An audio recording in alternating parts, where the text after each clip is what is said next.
But what I find remarkable about Psalm chapter 3 is that God steps into our messed up lives, our messed up families, and works and moves in the midst of that messiness. I will always worship you.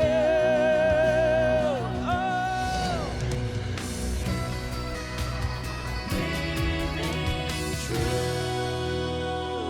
This is Living Truth. Hey everyone, welcome to Living Truth, a media ministry of the People's Church, where we share clear biblical teaching to help you grow spiritually as we experience Jesus together as His global church. Life can get messy, sometimes really messy, but regardless of how messy our situation may be, God invites us to lay it all down before Him, and we can boldly seek His help. Today, we continue our Psalm series with Pastor Brett. We'll be taking a closer look at the messiness in the family and life of King David as we read from Psalm 3, a psalm of David when he fled from his son Absalom. Here's Pastor Brett. We're going to jump into Psalm chapter 3, but to be honest, we're going to spend very little time in that chapter because it's the backstory of this prayer that helps provide better understanding as to what's going on. Let me read from Psalm chapter 3 and verse 1. Lord, how many are my foes? How many rise up against me? Many are saying of me, God will not deliver him. But you, Lord, are a shield around me, my glory, the one who lifts my head high. I call out to the Lord, and he answers me from his holy mountain. I lie down and sleep. I wake again because the Lord sustains me. I will not fear, though tens of thousands assail me on every side. Arise, Lord, deliver me, my God. Strike all my enemies on the jaw. Break the teeth of the wicked. From the Lord comes deliverance. May your blessing be on your people.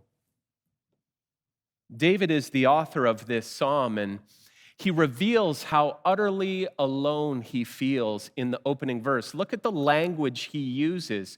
Lord, how many are my foes? Many rise up against me. Many are saying of me that God has abandoned him completely. David feels utterly alone. Now, if you look in your Bible carefully, you'll notice that in the prologue to the psalm, we're told what's happening behind the scenes here, that his lament was birthed from the time that he had to flee from his son Absalom, who was trying to take the throne. But in the Hebrew Bible, that's actually the first line of Psalm chapter 3. So, in order to appreciate all that is happening here, we need to go back to that event contained in 2 Samuel and understand the circumstances of what's happening. Now, I'm going to require your full attention this morning because we're going to cover a lot of ground in a short amount of time, and it's a bit of a soap opera going on here. This is like Days of Our Lives, Old Testament edition. I don't think it's a stretch of the imagination to say that Jerry Springer would have loved to have David and his family on his TV show. I mean, this is something that Dr. Phil would love to preview in his show because there is all kinds of controversy going on here. The story of Absalom really begins with the story of his sister Tamar and his half-brother Amnon. Now, we're told in 2 Samuel chapter 13 that Amnon loves his sister, his half-sister, Tamar, and wants to sleep with her. In fact, we're told that he is so lovesick that he physically even is ill because he's so in love with her and wants to be with her so badly. And so what he does is he hatches a scheme whereby he pretends to be ill and he requests that David send Tamar in with some food to help him recover from his sickness. And so David obliges, and when Tamar is sent in to be with Amnon, he sends out all the other servants so that he can be alone with her. And when he's alone with her, he takes advantage of her and forces himself upon her and overpowers her. He commits this wicked act. Now, after he's had his way with her, we're told that his feelings towards her completely changed in the opposite direction. In fact, we're told that he hated her more than he had ever loved her. Now, Amnon never loved his sister in the first place. He simply lusted after her. And after he had his way with her, he threw her out of his quarters and locked the door. Now, she begged him to not do this disgraceful thing in Israel. She said, "You're acting like a wicked fool." She begged him after he had done it to take her as his wife, but he refused to do this. Now, how do you think Absalom found out when Amnon, his brother, had done this to Tamar, his sister? Yeah, he was furious with Amnon. And Tamar came to live in Absalom's house, and her story in the pages of scriptures closes tragically. She lives out her days desolate in the home of Absalom. Absalom is furious about this sin that his brother has committed, and he waits on his father David to execute justice and do what is right. But this is where the story takes a turn. David doesn't do anything. In fact, 2 years go by, and David hasn't doled out any consequences to Amnon. And upon closer study, this is where many theologians believe that David's inaction is a result of a compromise in his own life, and that Amnon may have only been mirroring the behavior he saw in his own father. You see, if you go back to 2 Samuel, right before Amnon and Tamar, you read the story of David and Bathsheba. And there's a backstory there that we need to understand. We read the story of David and Bathsheba, and oftentimes in Sunday school or just in your natural reading, you might read it and think that it was a sin that David and Bathsheba fell upon somewhat by accident, that it was a sin of convenience, if you will. But upon closer study, you start to see that it's a sin of compromising your faith and a sin of coercion, in fact. Now, we don't have time to unpack the rest of the story, but let me summarize quickly. Bathsheba ends up getting pregnant, and David's concerned that everybody's going to find out about this sin that he's committed. So David has Uriah sent home from the battle lines and brings him into the royal residence, gets him drunk, and sends him home, hoping that he will sleep with Bathsheba and cover up his transgression. But Uriah is a man of integrity. He goes home and he sleeps outside because he doesn't want to sleep with his wife while the Israelites are at war, so he ends up not sleeping with her, and David now has a problem on his hands. He knows that this sin is going to be exposed, so David hatches a scheme where he sends a letter to the commander of the army, Joab, back with Uriah. And in that letter contains plans to have Uriah killed. Now, this is where it gets really savage. David makes Uriah carry the letter to Joab. Think about that for a moment.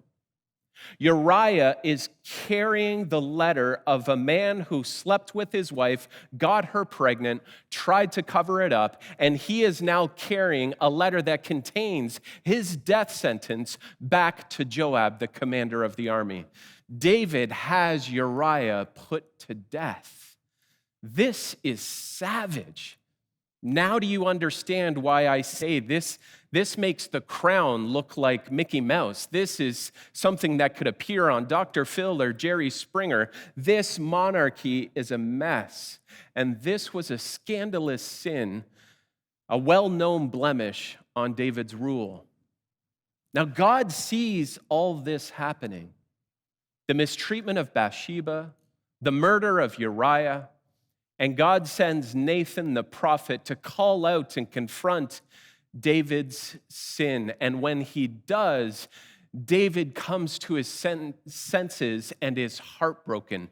He enters into lament and prayer and fasting, seeking the Lord's mercy, grace, and forgiveness for this heinous thing that he's done.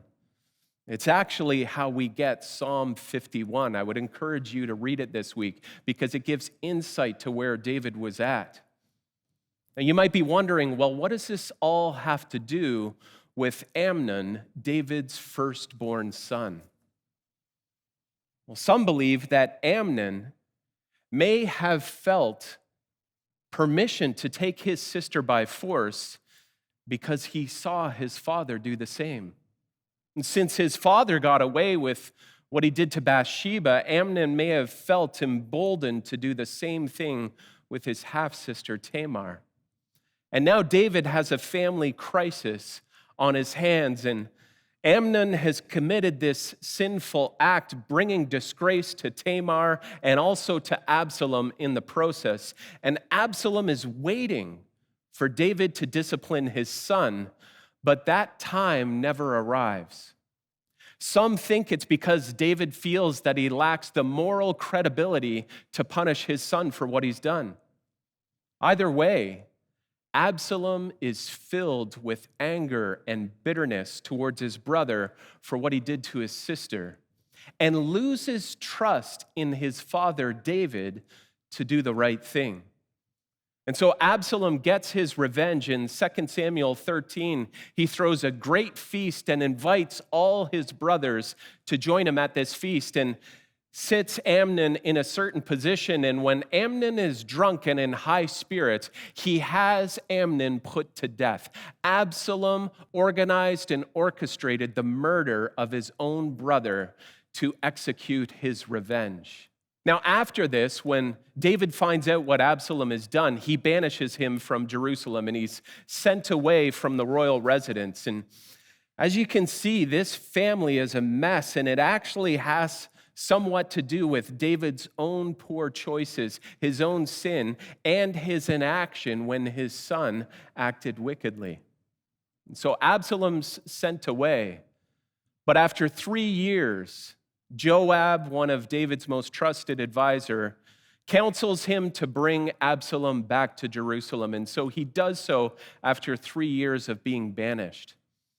And upon his return, Absalom starts to hatch his next scheme. He starts to undermine his father with the people who are seeking a hearing with the king. And he starts to pervert their perspective towards David and starts to administer justice himself. And once he has discredited his father enough, for about 4 years he does this, he's built a large enough following, and he decides that it's time for him to rule in his father's place. Revenge and hatred filled the heart of his son, Absalom. And he wants to rule in David's place, so much so that he's willing to kill his father to take the throne. This reality that we see in the Old Testament puts anything that you see in the TV show, The Crown, to shame. David is forced to flee with all who are loyal to him, and the whole country seems to be behind Absalom. That's why David opens his prayer with, "Many have surrounded me, many are attacking me." David is vastly outnumbered and is wondering if God is finished with him as king. We see that in 2 Samuel chapter 15, David speaking about the priests and sending the ark back to Jerusalem says the following. The king said to Zadok, "Take the ark of God back into the city. If I find favor in the Lord's eyes, he will bring me back and let me see it and his dwelling place again. But if he says, I am not pleased with you, then I am ready. Let him do to me whatever seems good to him." David is at an all-time low. He's seriously wondering if this is the end of his life, if this is the end of his reign, if in fact God is done with him. And there was a willingness on his part to accept that reality. As I said, David's at an all-time low. He's facing the consequences of his own poor choices and sin. He has a son who's dead, a son who's gone rogue and is trying to kill him. And he's got a whole nation behind the son who's trying to kill him, a whole nation questioning his legitimacy to rule and reign. And he's even wondering if God himself is finished with him. This is the soil of the prayer we encounter in Psalm chapter 3. That's why David opens with how utterly alone he feels, how surrounded by problems he is. And look at what David does in verse 3. He turns to the only one who can help him in the midst of this storm. But you, Lord, are a shield around me, my glory, the one who lifts my head high. I call out to the Lord, and he answers me from his holy mountain. I lie down and sleep. I wake again because the Lord sustains me. I will not fear, though tens of thousands assail me on every side. Even though all have abandoned him, David turns to the Lord for help. He's basically saying, have mercy on me, God. The David and Bathsheba incident was about 10 years prior to Absalom trying to take the throne by force. And can I just state the obvious here that we see in Psalm chapter 3 that even in our lowest moments, maybe even moments that have been enabled by our own destructive and sinful choices, we can go to God in prayer in those moments. The consequences of David's actions and inactions have somewhat led to this revolt, but even still, he turns to God and seeks mercy and grace in his time of need. And he basically says, Lord, you are a shield around me. Now, the Hebrew word for shield means completely encompassed, behind him, in front of him, to the sides, above, below. He's saying, Lord, protect me, guard me. You are my glory, the weight of your presence with me. You are the one who sustains me. Lord, you are the one who can lift my head high and help me in the midst of an impossible situation. I call out to you because you hear me. In my distress, I turn to you. David turns to his God. He trusts in his God. His strength is found in God, even at the lowest point of his life. Contrast that with Absalom. Absalom trusts in himself, in his own ability to steal the hearts of the people, in his own manipulative skills, in his own hatred and revenge. Absalom isn't waiting on God to give him the throne. He plans to take the throne by force. And David cries out. David says to the Lord, arise, Lord, deliver me, my God. Strike all my enemies on the jaw. Break the teeth of the wicked. David's basically saying it's a metaphor when a wild animal was attacking you and its teeth were bared against you. He's calling out to God and saying, strike the teeth of this enemy. May it not bite me. May you protect me. May you step in. Again, David in his distress, even in his own wonderings about his leadership and that the idea that God may be done with him, he takes it all before God in prayer and lays it out before him. Lord, I don't know how, but I know who. I can't do this, but I trust. Be a shield around me. Deliver me. Protect me. Watch over me. And David's prayer is answered.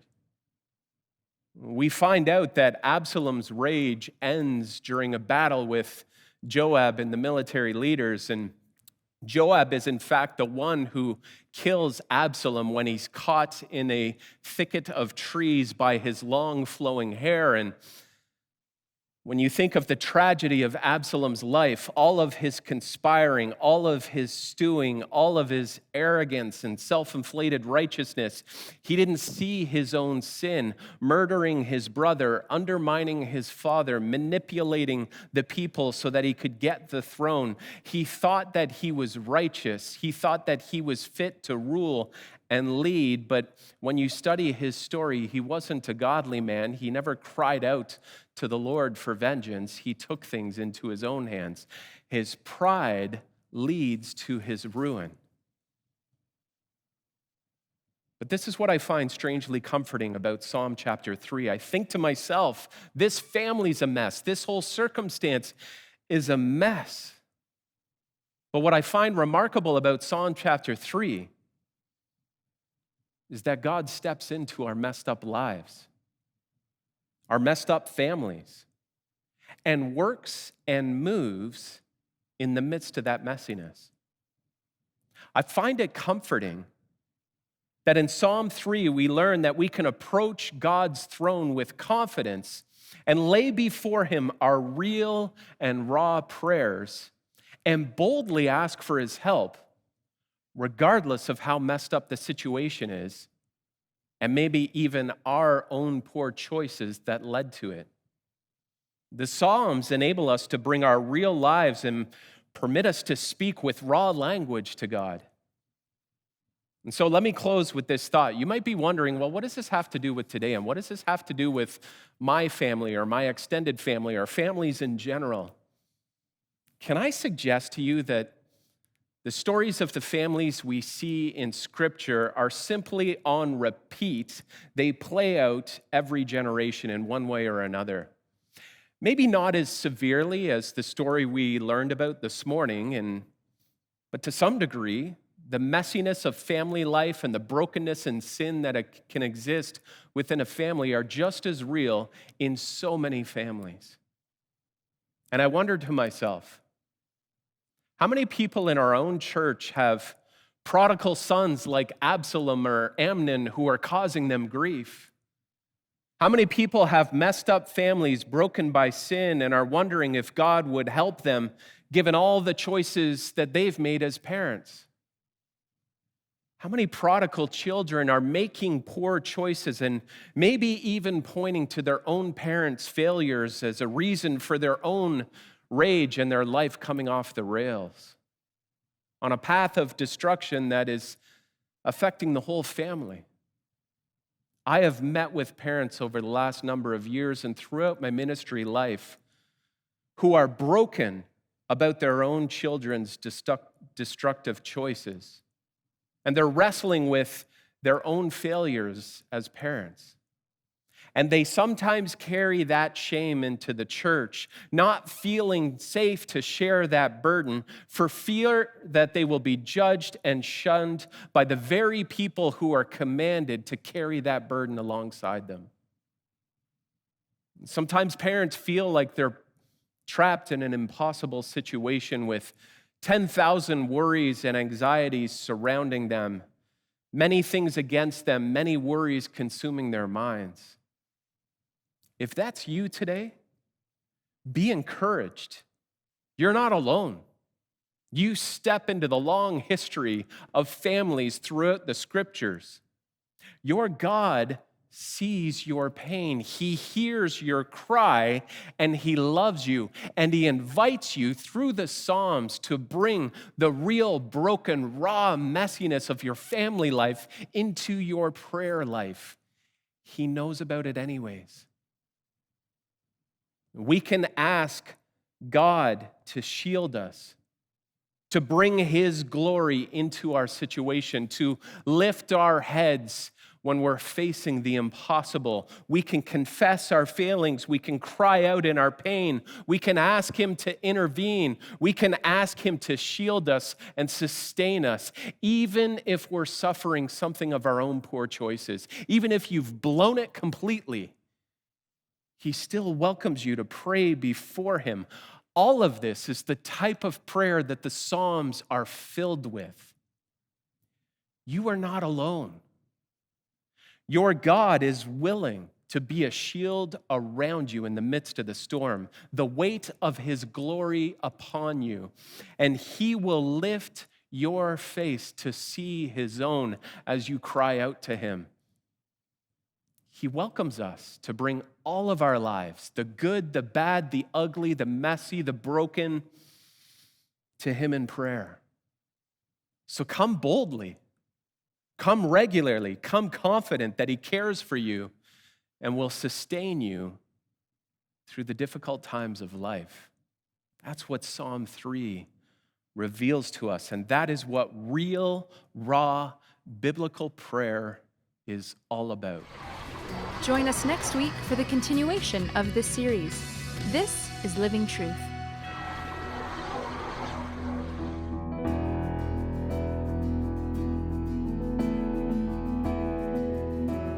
It goes like this.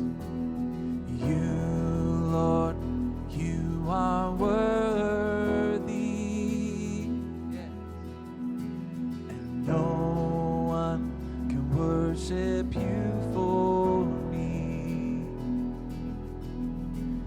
For all of the things you've done for me. And no one can worship you for me. Here's the chorus.